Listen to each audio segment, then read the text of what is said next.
Hey everybody, what's up? Tim here. Welcome back. Today I'm going to talk about the Kemper profiling remote. Why?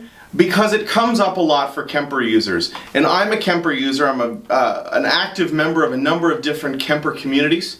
And I love the Kemper.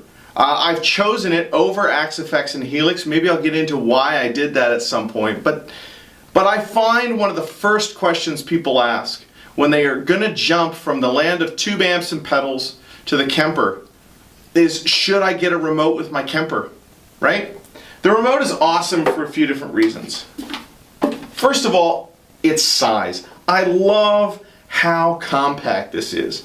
It sits in between the legs of my music stand and allows me to get close and comfortable like I normally would be as if there was nothing in my way and still have access to a ton of things. There are 5 different performance slots on here. There's tap tempo, there's 4 different Stomp box slots, my tuner, bank up and down, and I can even switch and use the looper if I'm into that kind of thing. So it packs a lot of punch for a pretty small little unit and has a decent display, although it's nothing compared to Helix. That would be the thing that Helix has above everything else. But you know, I can read the tuner, I can read what performance I'm on, see what slots I'm on. I don't have any problem with that.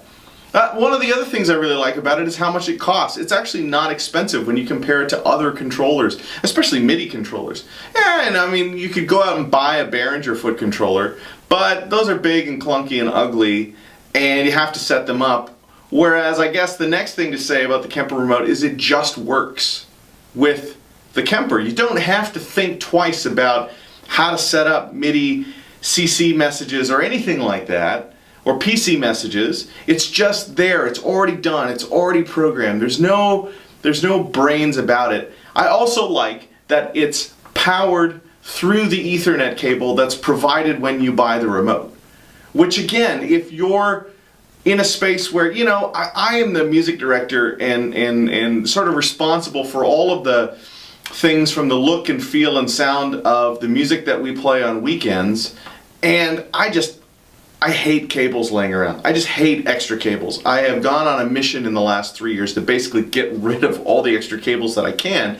And so for me it would be a real downplay to have to power independently the Kemper. It's one cable that moves from the Kemper. And in fact, I use a wireless unit back at the Kemper just so that I don't have to be anywhere near the Kemper while I'm playing.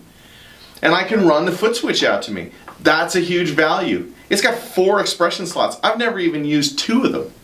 But you could plug in 4 expression pedals and dial it up, so there's a huge amount that you can control if you do the work ahead of time. Okay? Which leads me to one of the reasons, or maybe the main reason, why you might not want to buy a remote. And here it is. It's not easily tweakable on the fly. Okay, so if you're anything like me, and either your Kemper is on the floor or not near you during your rehearsals or performances, and you need to change something, let's say you decide the mix on that delay is too wet.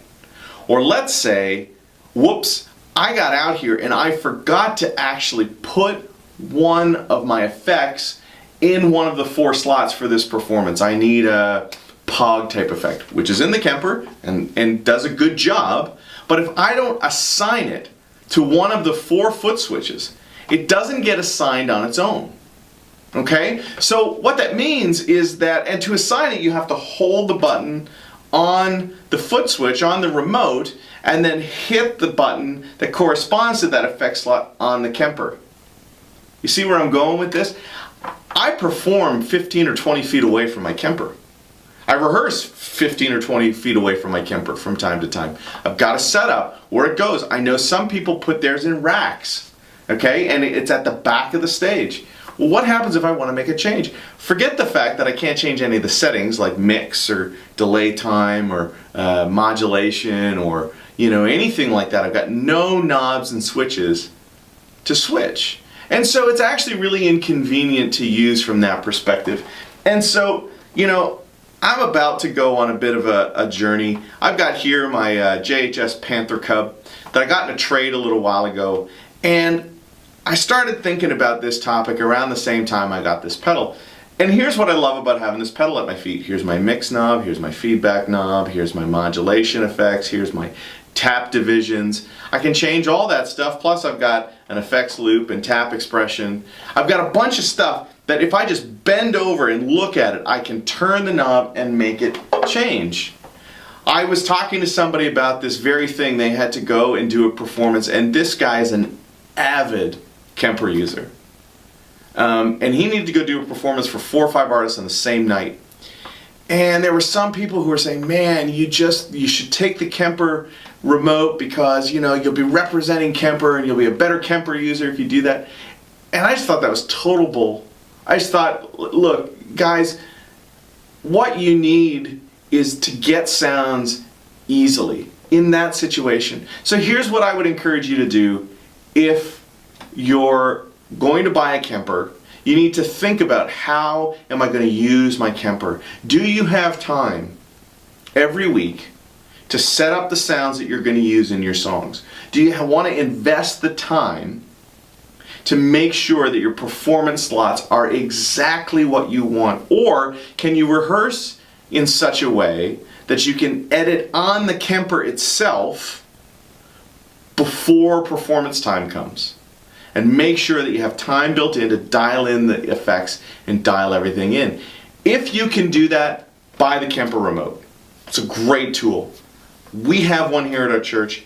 I set it up for the other guys that play guitar here. But if you need to make changes on the fly on a regular basis, consider keeping a pedal board. Or maybe you're just like me and you like having that ability. Maybe consider keeping a small pedal board. This video for me is going to launch a little journey in building a pedal board. I'm going to focus on some of the pieces that I bring in. I'll wire it up for you guys. I'm going to try to make it compact like the Kemper is, because I said I really like that about it. So I think the pedal board I'm going to use is probably one that can fit in between the legs of a mic stand just like that. I've got really used to that. So I'll try to make it versatile and compact. Listen guys, if this has been helpful to you, please leave a like, leave some comments. Tell me whether you think everybody should have a Kemper remote or everybody should stick with their analog pedal board, or what made that decision for you. And if you have a few minutes and you want to come back for some of these things, please consider subscribing. It's a big encouragement to me, and I'd love to get into the conversation with you guys. Until next time.